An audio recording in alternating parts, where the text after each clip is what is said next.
Hi guys, good morning and welcome back to our channel. As many of you know, my name is Ehi and Happy is not here today. She's behind the camera and we're really glad to have you here. Those of you who have been following us, we appreciate you. Thank you very much for the support, and if you're a new subscriber, welcome. We're happy that you are here and we hope that you can gain something from this channel. And don't forget, we are still your favorite inter-African couple, sharing tips and stories from our lives in the hopes that it helps you make a better decision. So, as promised, today I'm going to be talking about every single step we took from the very beginning till we landed here in Canada.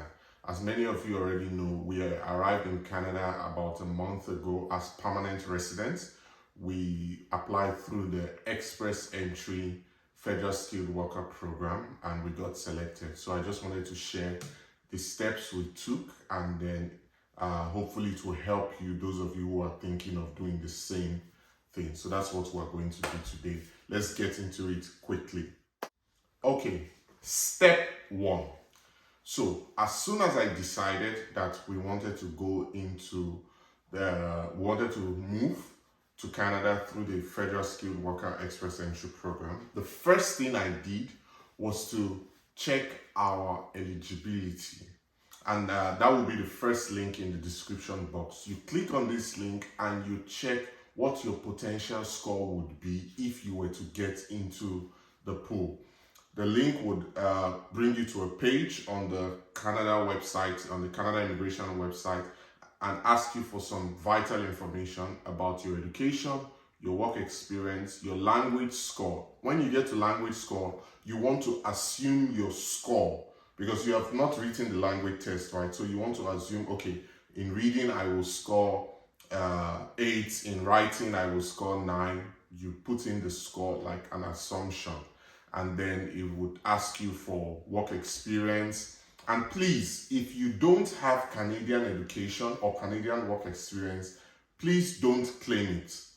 Just, you want to have a true reflection of what your real score would be should you get into the pool.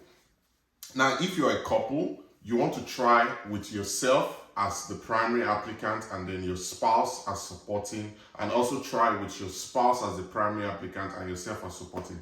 My free advice would be whoever is below 30 should be the primary applicant, especially if you guys have the same level of education. And then you can also see from this link how to increase your score. What do I mean by increasing your score? You have a bachelor's degree, then you can see, okay, what would happen if I get a postgraduate diploma or a master's degree? You have, you think you can score 777 in the language test. Now you want to see what happens if I read more and I score 889 or 999 in the language test. So you want to check and see what gives you the highest score. Also, I only know English. What would happen if I quickly learn French and take the French test and, you know, give my French score? So this link will help you to determine what your potential score would be. That is the first step you want to take. Now that you know what your score would be potentially, make I not go bite my tongue. Now that you know what your score would be potentially, the next thing you want to check, this will be the second link in the description box, is the history of cut-off scores. Every month, maybe twice a month, they release the cut-off score for inviting applicants from the pool. So sometimes this score right now, that when I'm shooting this video, the latest score was 511. As at the time we applied, the score that got us in was 478, while our score was 479. So you want to see the history of scores, so you have an idea how quickly might they call me. So you know, if for example your score is 410, you want to see the last time they called people with 410 and below. This will give you an idea of how soon you might be called and what you should do about it. So that is the second link you want to check, the history of the scores, of the cutoff scores they have been calling for Federal Skilled Worker Program. and then this would help you plan better. That is step 3. You have checked your score, you know your potential score, you believe that your score is good enough to be called. Now you want to get into the mix. The first thing you want to do is evaluate your education. This is the first thing you want to do, because you need 2 things to get into the federal skilled worker pool. You need your education evaluation by wes.org, and then you need your IELTS score. So you want to start with your education evaluation, not your IELTS. I'll tell you why. Your education evaluation can potentially take long, because what happens is you go to www.wes.org. The link will also be in the description, and then you click on Canada, and then you click on evaluation for immigration purposes. Now you pay the evaluation fee. I think it's around $200. Might have increased now. I think I paid around $250 actually. And then they will tell you what you need to submit to them for evaluation. This differs from country to country. So for example, if your education is from Botswana, what you need to submit might be different. If your education is from Nigeria, what you need to submit might be different. In our case, I had bachelor's degree from Nigeria, master's degree from China. Happy had bachelor's degree from Botswana, master's degree from China. They asked us to submit different things, but one thing that is usually in common is your transcript and maybe your degree certificate. They might ask you for other things. So you want to find out what WES needs to evaluate your education. It might also be different if your education is from the UK, for example, or the US. So you want to make sure you have an idea of what they need, because WES evaluation starts when you have submitted all documents, and it takes 25 business days from when you submit all documents. In our case, we started WES evaluation around August, but we were not able to submit all documents till around November, because of course getting transcript, I had to go to Botswana to get Happy's transcript. I had to get transcript from Nigeria, which is a whole process. Nigerians, you know yourself, if NASU is on strike, you know, that means your villagers have gotten you. There's nothing you can do. So you have to, set yourself well. So you want to start with WES evaluation, because this might potentially take you anywhere between 1 to 6 months to complete. And then when your WES evaluation has actually started, that is when you want to move to reading and practicing for your IELTS test. IELTS test is the second document you need to get into the pool. But my own personal advice, you might have something different. You might need extra lessons. You might need to go for coaching. But for me, if you speak English, if you have studied in English, you don't need anybody to coach you for IELTS. What you need to do is study the strategies for IELTS test. And you're not writing IELTS academic, you're writing IELTS, I've forgotten what they call it. It's just not, there are only 2 types of tests, academic and the other one. You are not doing academic, you are doing the other one. I don't know the name now, I can't remember. So you want to practice for that one. And if the computer-based test is available near you, I believe the computer-based test is best for you, because you are able to practice online. I will also put the website link. The 2 practice links I used. 1, E2 Language on YouTube. Watch their videos, learn their strategies. And 2, IELTS test, onlinetest.com. Take free tests. You'll be able to practice reading, listening, and writing sometimes. But you might need to get another coach for writing, because writing is the toughest part of the IELTS test. So those are the things you need to do. Get your WES evaluation done, and when your WES evaluation is in progress, then you start studying for your IELTS and start targeting the score you need. Don't forget, IELTS is not a pass or fail test. It's about how high your score can be. You might need to do it multiple times. I personally wrote IELTS twice. The first time, my score wasn't as good as I wanted it to be. So with my IELTS test, our score was around 417. So I went in for another IELTS test, and then it took our score from 417 to 479. So you see how much points a good IELTS score can contribute to your score. So you want to practice well and make sure you hit your target. It might be once, it might be twice, it might be 3 times, it might be 5 times, it might be 10 times. Go for it. Make sure you get the score you need to get a very reasonable score to get in the pool. That is the next step you want to take. Let me contribute behind the camera. Also tell them that you can upload with a lower score and then. Yes, once you take your first IELTS test, because the minimum score you need to get into the pool is 400. Once you take your first IELTS score, get in the pool.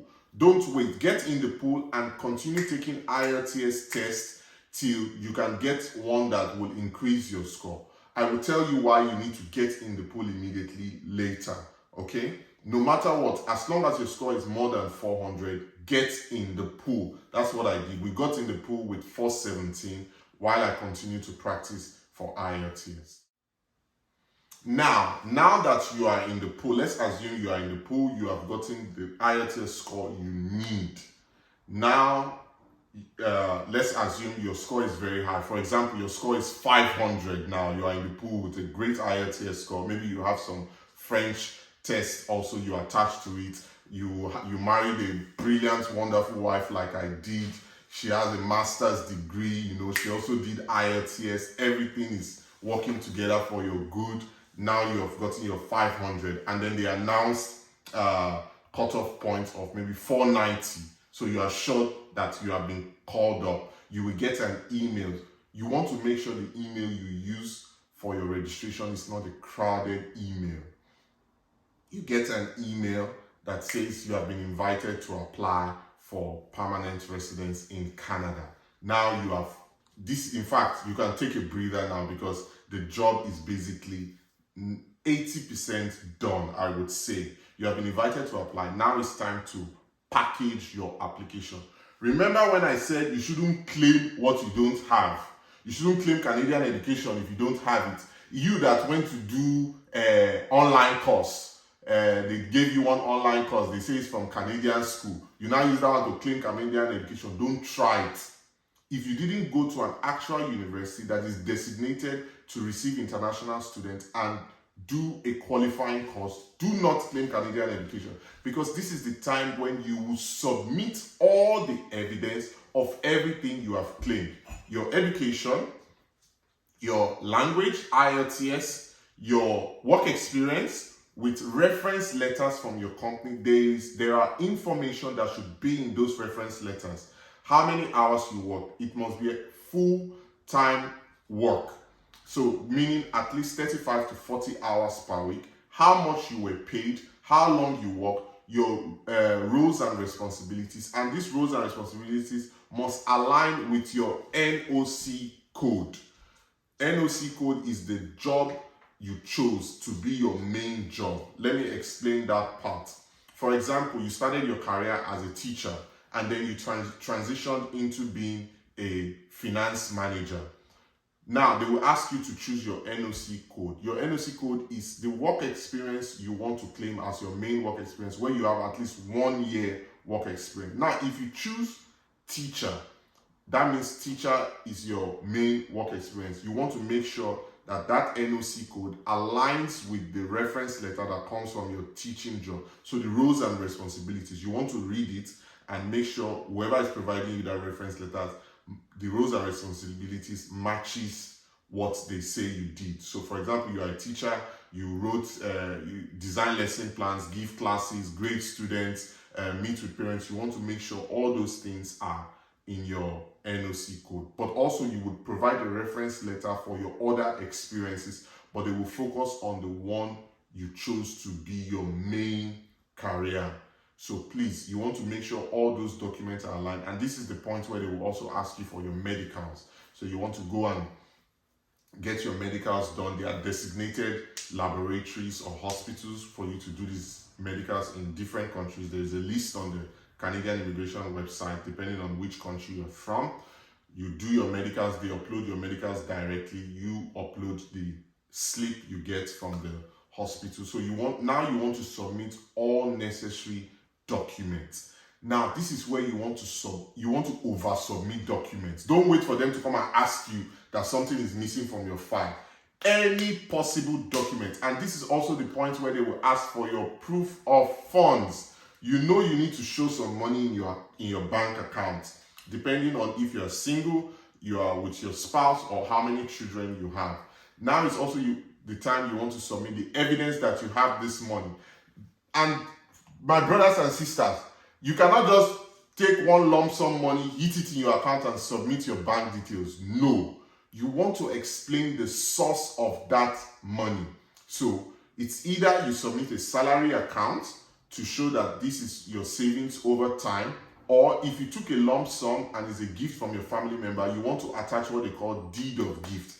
This is an affidavit from the family member that I gave this person this money as a gift, and I have no rights to this money whatsoever. So they want to know that that money is actually your money. So this is where you want to package all necessary documents, and this is where it's helpful for you to get into WhatsApp groups of people that are also in the process. Listen to people's questions, ask questions, use their questions to arrange your own application. It's a do-it-yourself process. Some people choose to pay other people to do it for them, but I will tell you, it's a do-it-yourself process. You just need to be meticulous about the process and follow each step, closely. You want to get all your documents. You want to explain the source of your income in a letter, well-detailed letter explaining the source of your income. You want to attach your bank statement. If your bank statement is not in English, you want to translate every single line in the bank statement like we did. Our bank statement was in Chinese. Getting everything translated was officially translated was a bit of a trouble, because imagine translating 6 months bank statement for an account where transactions goes in and out almost every day. It was a mess, but you want to be very meticulous about the process. Okay, question. So we are 2 applicants. Do you also submit my bank account? If you are 2 applicants, you only need to submit 1 bank account. But if you claim that the funds is from both of you, your spouse needs to also write a letter that I'm giving you rights to use these funds to apply for Canadian permanent resident. So, all you Nigerian brothers, I'm the man of the house. Canada, don't they hear that one? There's no man of the house. So, if you are claiming that it's you and your wife's money, a letter from your wife signed that, okay, I am aware that this person is applying for permanent residence in Canada, and I am giving this person the right to use my funds to apply for permanent residence in Canada. You want to add that letter. Don't wait for them to ask you. The thing is, look at the backlog. I'm saying this because there's a lot of backlog for application. So you don't want a case officer to look at your file, find something missing, and then put it aside. You want to make sure everything is top notch in your application. Another thing you want to pay attention to is what am I missing now? I just remembered it. Just make sure non-criminal record. Every country you have lived in for more than 6 months since you turned 18. Some of you have been going up and down like people that don't have a head of tail. If you spent 1 year doing course in America, you spent 2 years doing masters in UK, you spent another 8 months working in Czech Republic, you spent another 10 months visiting your sister in America, all these places you have been in for more than 6 months since you were 18, you need to get a non-criminal record from these places. And you cannot lie, you cannot omit, you cannot skip, because you will be submitting all the pages of all the passports you have used since you turned 18. Do you understand? So they will see all the stamps, and also there is a place for you to put your life history from when you turned 18, your entire life history. From here to here, I was here. From here to here, I was here. From here to here, I was here. You cannot omit any single thing, because this is the information they will use to track your nyash if you are a criminal running from the law.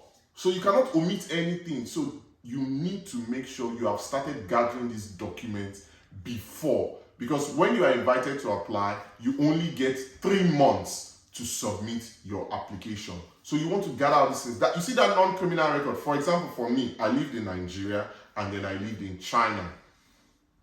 The law in China says there is no single non-criminal record for the entire China. So each province you live in, you need to get non-criminal record from each province. So that was a bit of a mess. Thank God I wasn't jumping up and down in China, and I had started gathering my non-criminal record as soon as I left each city that I lived in.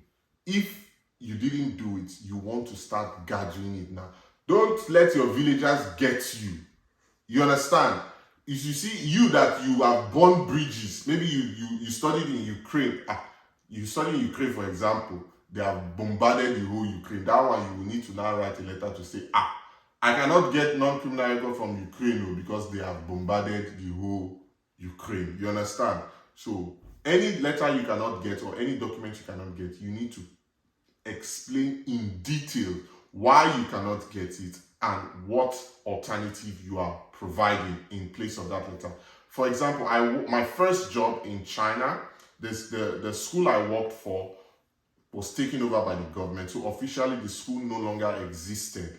So what I couldn't get a fresh reference letter. So what I did is I submitted my contract with a detailed letter that this school was taken over by the government. The school officially no longer exists. The management has been scrapped. So there's no way for me to get a fresh reference letter from this employer. Some of you, the company you worked for 10 years ago has packed up.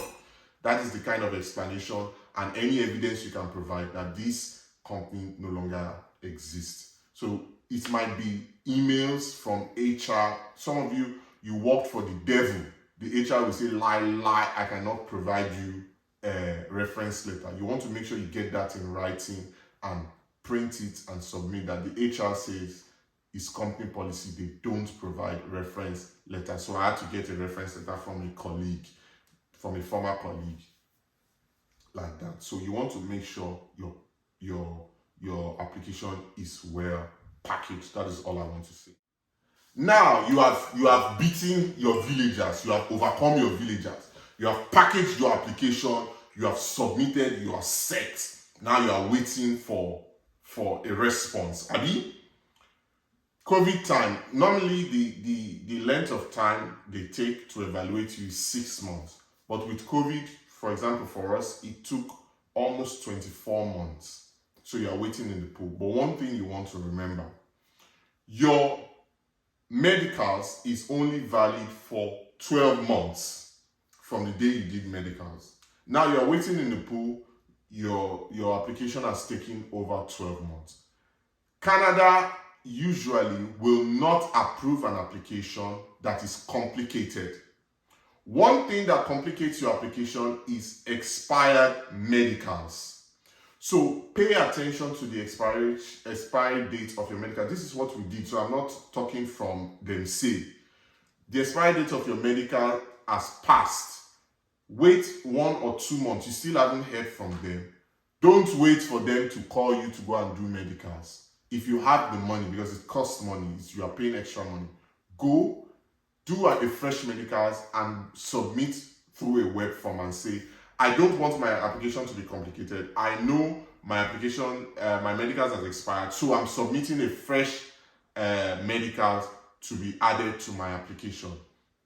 This is what we did. Our medicals had expired for maybe 18 months. And I noticed that because I was in a group, again, I was in a group of people also waiting for information on the application. So you want to find these WhatsApp groups, you want to find these Telegram groups. All of you that like doing, I'm protecting myself from my villagers. I don't want anybody to know that I'm traveling. This is not the time. Oh. If you want to go far, you go with people. If you want to go fast, you go alone, but you will not go far. You know, you want to make sure you are waiting with other people so that as they are getting information from the application, you are using that information to evaluate yourself. What I did in the WhatsApp group I was in, once I noticed that people started getting approved or people started getting requests to go and get new medicals, I quickly packaged my family, went to do new medicals and uploaded so that the next time they look at my file is not complicated. There is a new medical in there. And that I don't know if that helped us, but we got approval without being asked for medicals. So you want to make sure you follow, the information about your application. Keep an eye on it. If your medicals have expired, wait a couple of months. If you still don't hear from them and people are getting requests for medicals or getting approvals, you quickly go and do your medicals. So you want to follow your application closely and also go with the crowd. Make sure you are in groups and use that information to better yourself. So that is the next step you want to do. This issue about medicals, could it also be the same with non-criminal record? If in that waiting time, I want to stay in another country for 6 months, what do you think? Yes, if anything changes about your situation, you had a new baby, you moved to another country, so your address has changed, your contact phone number has changed, you have lived in another country for more than 6 months during that waiting period, you want to upload through a web form and keep informing them of all your changes. Because as at the time you are approved based on the information that is on hand. If you are approved and your information has changed, your application will be processed again. So any addition to the family, you want to add it. You want to increase your proof of funds, you want to add it. Don't go and start spending your proof of funds, because Canada can wait 2 years and then the next thing they send you request for proof of funds. You want to see that your proof of funds is still there and you have used money to go and ball. That one, your villagers have gotten you totally, because you need to submit a fresh application. So make sure you inform them basically by raising a web form of any changes to your application. So where your living address, your family number, you've added a family member, or God forbid a family member has died, you want to inform them that you have lost a family member and you want that family member removed from your application. So please make sure you follow your application closely. Now you have been able to follow your application closely. Everything has gone smoothly for you. You have gotten approval that you have been approved for permanent residence in Canada. You submit your passport to the nearest visa office closest to you. Depending on the country where you are, you will get the instructions for that. Personally, it worked for us. They would also send you a list of pre-arrival service providers. You want to register immediately, start getting all the information you need. This is the part where you want to start preparing for life in Canada. Those of you who have family in Canada, friends in Canada, this is when you want to start telling them that you plan on coming. You want to start choosing where you would arrive in Canada that will be smoothest for you. Our personal advice is arrive somewhere where you have family, friends first, so that you can tap into their help easily, rather than going somewhere that you wouldn't have any help basically. In another video, I will talk about some of the major challenges you would face as you arrive in Canada first. So let me keep this video here. So these are the steps we took from thinking about moving to Canada as permanent residents till when we got approved for permanent resident. So if you follow this step by step, you can do it by yourself. But if you feel like you don't have time and you want to pay somebody to do it for you, another advice, please pay a licensed immigration service provider. There are there is a licensing body here in Canada that licenses people to provide the right immigration service to you. Don't go and pay SOG. Don't go and pay I found him in Oshodi Market. My guy. I find my guy. Please, don't do it. Don't do it, because they might submit something on your behalf that you cannot defend and you will end up getting banned or your application getting cancelled. Pay a licensed immigration advisors. You can find them online and they will help you through the process. This is if you feel you are too busy to do it by yourself. But we did it by ourselves from top to bottom with support from groups on WhatsApp and also with support from other people who have gone through the process. And that is how we arrived in Canada without paying a dime to anybody for services. But if you feel like you don't mind paying, always pay a licensed provider. Nobody has paid me for adverts, so I won't recommend any licensed provider here. But in the time when they pay me for sponsorship, I'll be back with some recommendations. Okay? Thank you. The only payment they can do now is like and subscribe. So if you now want to pay me for this valuable information that we have given to you, I will put no, don't pay money. Just like, subscribe, and share. Okay? That's all we require from you. I hope this information can get you to Canada. Those of you who are bilingual, Canada needs you. You can easily score 500 by submitting a French and English test.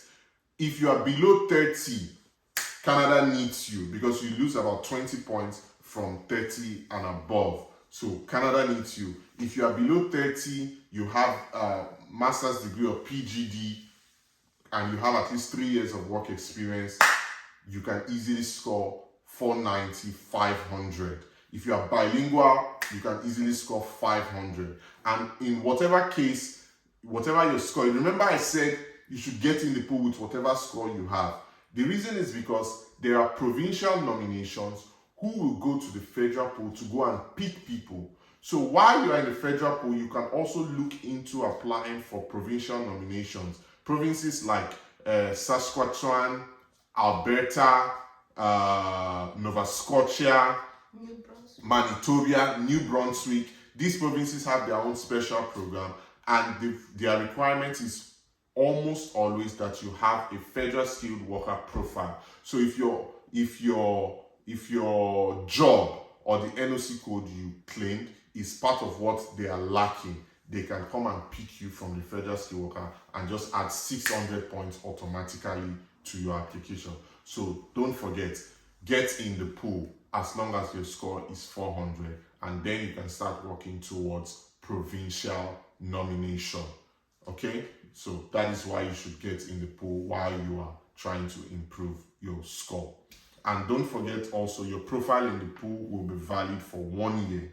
So if after 1 year you have not been called, you need to reapply and put yourself in the pool again and use that 1 year to improve your score. Your IELTS is valid for 2 years. Your West Education Credential Assessment is valid for 5 years. So you can use that time to keep improving yourself. You can use that time to study French and write the French test. You can use that time to get a PGD or a master's degree. You can use that time to, those are 2 things. You can use that time to increase your work experience.